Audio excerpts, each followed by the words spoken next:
Bulletin के आगाज़ में खबर आपको दें। नायब वज़ीर आज़म इसहाक़ डार ने कहा है कि भारत अपनी पॉलिसियों पर नज़रसानी करे। सिंध ताश माहिदे की खिलाफ वर्जी जंगी इक़दाम तस्वुर होगा। भारत पानी को बतौर हथियार इस्तेमाल करना चाहता है। पाकिस्तान पर अपनी मर्जी मुसल्लत नहीं कर सकता। दुनिया तब्दीली के अमल से गुजर रही है। पहलगाम वाक़े की आड़ में पाकिस्तान पर जारहियत की गई। हमने भारतीय जारहियत का मुअस्सर और मुँह तोड़ जवाब दिया। जनूबी एशिया में अमन का वाहिद रास्ता कश्मीर का पुरअमन हल है। इसहाक़ डार ने मज़ीद ये भी कहा कि ईरान और इसराइल में जंगबंदी का खैर मकदम करते हैं। पाकिस्तान ईरान की खुद मुख्तारी की हिमायत करता है। ईरान के जौहरी मसले का हल बातचीत से निकाला जाए। आलमी बरादरी गाज़ा में इसराइली मज़ालिम का सिलसिला बंद कराने के लिए किरदार अदा करे।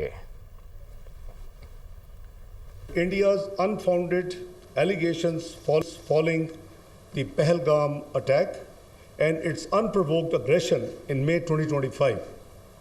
Pakistan swiftly retaliated to the Indian escalation. Pakistan also remains determined to protect its rights and entitlements under the Indus Waters Treaty.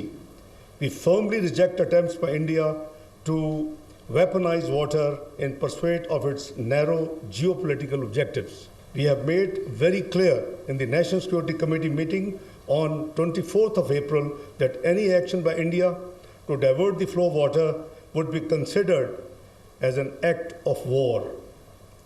Pakistan has welcomed the announcement of the ceasefire between Iran and Israel. We stress again that all the relevant parties must constructively engage and resolve all outstanding disputes peacefully through dialogue and diplomacy. Palestinians must be granted their inalienable right to self-determination. Pakistan reiterates its unwavering support for the Palestinian people. Field marshal Syed Asim Munir से ईरानी army chief का telephonic राबता। Israeli जारहियत के खिलाफ पाकिस्तान की जुर्रतमंदाना मौक़िफ़ की तारीफ़ की। ईरानी media के मुताबिक जनरल अब्दुर्रहीम मूसवी ने दौरान जंग ईरान की हिमायत पर पाकिस्तानी हुकूमत और अवाम का शुक्रिया अदा किया। फ़ौजी सरबराहान का इलाक़ाई सलामती और मुश्तरका दिफा के उमूर पर तबादला ख्याल। मुसल्लत जारहियत में पाकिस्तान ने जुर्रतमंदाना मौक़िफ़ इख्तियार किया। सहूनी हुकूमत ने जारहियत की तो पाकिस्तान डट कर साथ खड़ा हुआ। ईरानी army chief general Abdolrahim Mousavi की गुफ्तगू। मुल्क की मईशत के लिए अच्छी खबर है। चीन ने पाकिस्तान का 3 अरब 40 करोड़ डॉलर का कर्ज रोल ओवर कर दिया है। कर्ज रोल ओवर होने से पाकिस्तान के ज़र मुबादला ज़खायर 14 अरब डॉलर तक पहुंच जाएंगे। गैर मुल्की खबर एजेंसी के मुताबिक चीन ने पाकिस्तान के पास गुज़श्ता 3 साल से मौजूद 2 अरब 10 करोड़ डॉलर कर्ज को रोल ओवर किया है। पाकिस्तान की जानिब से 2 माह कबल वापस किए गए 1 अरब 30 करोड़ डॉलर के कमर्शियल कर्जों को भी रोल ओवर किया गया है। और अब बात करेंगे कराची के सार्फिन के लिए बिजली सस्ती होने का इम्कान है कि इलेक्ट्रिक सार्फिन के लिए बिजली 4 रुपये 69 पैसे फ़ी यूनिट सस्ती हो सकती है कि इलेक्ट्रिक सार्फिन के लिए कमी अप्रैल के माहाना फ्यूल कास्ट एडजस्टमेंट की मद में होगी। तफसीलात जान लेते हैं। ज़िशान यूसुफज़ई हमारे साथ मौजूद हैं। ज़िशान, बताइएगा, इम्कान ज़ाहिर किया गया, कब तक मंजूरी दी जाएगी? देखिए, ये 2 दरख्वास्तें आई हैं कि इलेक्ट्रिक के सार्फिन के लिए बिजली सस्ती होगी और डिस्कोस के सार्फिन के लिए 10 पैसे महंगी होने का इम्कान है। और आज ही इन दोनों दरख्वास्तों पर नेपरा समाअत करेगा और उसके बाद गौर खोज करने के बाद अपना तफसीली फैसला जो है वो नेपरा जारी करेगा। लेकिन अब तक जो इम्कान है वो यही जाहिर किया गया है, जो दरख्वास्त आई है उसके मुताबिक कि इलेक्ट्रिक सार्फिन के लिए 4 रुपये 69 पैसे फी यूनिट कमी का इम्कान है। और अगर ये एज इट इज मंजूर की जाती है तो कि इलेक्ट्रिक सार्फिन को 7 अरब 17 करोड़ रुपए से जायद का रिलीफ मिलेगा। लेकिन बहुत शुक्रिया आपका ज़िशान यूसुफज़ई। खबरों के सिलसिले को आगे बढ़ाएं। दरिया स्वात में डूबने वाले 2 अफराद की तलाश चौथे रोज़ भी जारी। रेस्क्यू टीमें और गौताखोर मुख्तलिफ मकामात पर सर्च ऑपरेशन में हिस्सा ले रहे हैं। ताज़ा तरीन सूरत हाल जान लेते हैं अपने नुमाइंदे सलीम अत्थर से। सलीम, अपडेट कीजिएगा।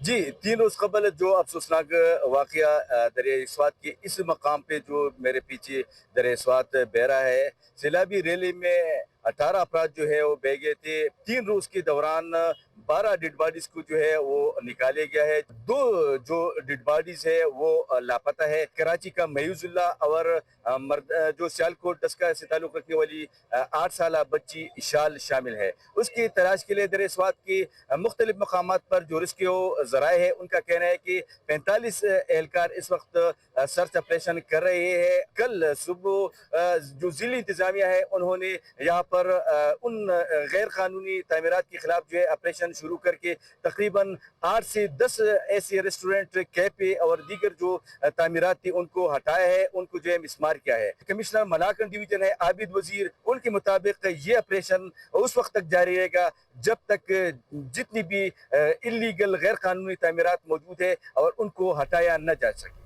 कराची के इलाके खारादर में 6 मंजिला इमारत की छतें गिरने का वाक़या पेश आया है। इमारत में फंसे तमाम अफराद को बहिफाजत रेस्क्यू कर लिया गया। चीफ फायर ऑफिसर के मुताबिक वाक़े में किसी किस्म का जानी नुकसान नहीं हुआ। मज़ीद तफसीलात जान लेते हैं शहबाज खान से। जी शहबाज।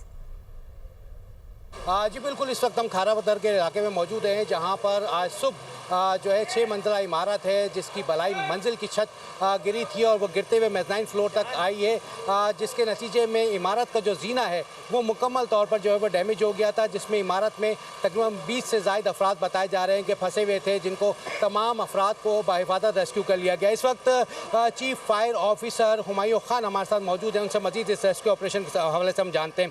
8:20 पर हमें इत्तला मिली थी जिस पर हमने फौरी तौर पर रिस्पॉन्स किया और बिल्डिंग कलेप्स की इत्तला मिली थी, लेकिन जब हम यहाँ पहुँचे तो ये है कि इसका मुकम्मल जीना जो है वो गिर चुका था। ग्राउंड +6 बिल्डिंग है, ये ऊपर प्रीकास्ट भी बना हुआ है और इंतहाई SOP के खिलाफ बनी हुई ये बिल्डिंग।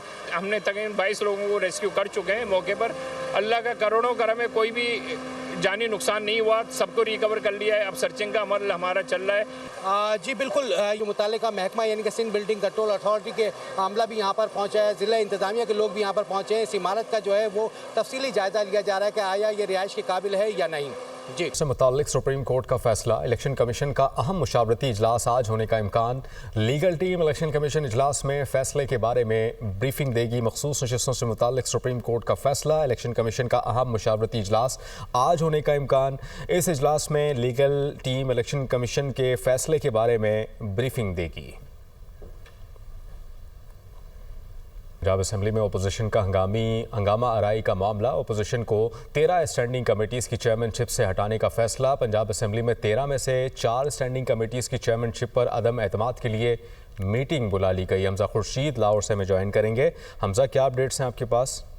हाँ जी बिल्कुल, देखिए पंजाब असेंबली में अपोजिशन की हंगामा राई का मामला है। स्पीकर पंजाब असेंबली के बाद अब हुकूमती अरकान भी जो है वो मैदान में आ चुके हैं। अपोजिशन को 13 स्टैंडिंग कमेटियों की चेयरमैनशिप से हटाने का फैसला कर लिया गया है, जबकि पंजाब असेंबली में 13 में से 4 स्टैंडिंग कमेटियों की चेयरमैनशिप पर अदम एतमाद के लिए कायमा कमेटी का इजलास आज बुला लिया गया है। जबकि कायमा कमेटी बराए colony, special education, literacy and non formal education और मैनेजमेंट प्रोफेशनल डेवलपमेंट के खिलाफ अदम एतमाद की मीटिंग आज होगी। जबकि अगर मैं आपको बताता चलूँ तो आज जो अपोजिशन के अरकान है, जो चेयरमैन लिटरेसी अंसर इकबाल हैं, chairman special education Saima Kanwal हैं, चेयरमैन कॉलोनीज मोहम्मद एहसन अली हैं और इसके अलावा chairman management and professional development Rai Murtaza हैं। इनके खिलाफ आज हुकूमती अरकान जो है वो स्टैंडिंग कमेटीज में अदम एतमाद की तहरीक जो है उस पर फैसला करेंगे। जबकि कायमा कमेटी पर मैनेजमेंट प्रोफेशनल डेवलपमेंट के खिलाफ अदम एतमाद की तहरीक अगर मैं आपको बताता चलूँ तो हुकूमती रुकन राना अब्दुल सत्तार, मोहम्मद सोहेल खान, रफत अब्बासी और ज़ियाउर रहमान ने जमा करवाई थी। जबकि कायमा कमेटी पर लिटरेसी के चेयरमैन के खिलाफ फैसल अकरम, लाल मोहम्मद, जाफर अली होजा और हुकूमती रुकन इमरान जावेद ने यानी इस इजलास में मज़ीद अहम फैसले सामने आ सकते हैं। हमजा खुर्शीद, बहुत शुक्रिया। दीगर खबरों में बात करेंगे। वज़ीर इत्तलात पंजाब अज़मा बुखारी ने कहा है कि वज़ीर आला मरीम नवाज की हुकूमत की अभी तक कोई ऑडिट रिपोर्ट नहीं आई। जो दूसरों को जाहिल कहते हैं ये खुद जाहिल हैं। एक तो ये पढ़े लिखे नहीं, दूसरा ये कोशिश भी नहीं करते। हमसे सवाल वो पूछते हैं जो खुद सर से पांव तक करप्शन में मुलविस हैं। खैबर पख्तूनख्वा में करप्शन की लंबी चौड़ी कहानियाँ हैं। मरियम नवाज शरीफ साहिबा की हुकूमत की अभी तक कोई ऑडिट रिपोर्ट नहीं आई है और ये ऑडिट रिपोर्ट का हिस्सा है जिन जाहिलों को जो अपने आप को, इनको आपको पता ना, वो कहते हैं ये पढ़े लिखे नहीं, दूसरा इनको पता नहीं क्या समझ नहीं आती, क्या कहते हैं, कोशिश नहीं करते। अब ये अनपढ़ जाहिल हैं जो अपने दूसरों को जाहिल कहते हैं। हमसे सवाल वो पूछते हैं जिनका अपना, एक तो कहते हैं ना गिरेबान या दामन, ये सर से पांव तक करप्शन में लुथड़े हुए लोग हैं।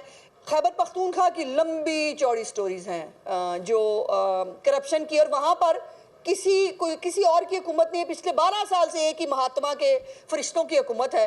इनके पहले दौर में भी जाली रसीदें निकल के आई थी। जो सवात में जो हुआ उसके बाद वो कल परसों से जो है वो फेक वीडियोस लगा रहे हैं। दूसरी जानिब सीनियर वजीर सिंध शर्जील इनाम मेमन ने कहा है कि पीपल्स पार्टी वफाकी हुकूमत का हिस्सा नहीं बन रही। नून लीग ने काबीना में शमूलियत की दावत दी और ना तजवीज़ ज़ेर गौर है। PTI को पुख्तगी और जिम्मेदारी का मुजाहरा करना चाहिए और बानी PTI और पूरी जमात मनफी सियासत छोड़ दे। रिसेंटली ना ही ऐसी कोई ऑफ़र दी गई है कि पीपल्स पार्टी हुकूमत में आए।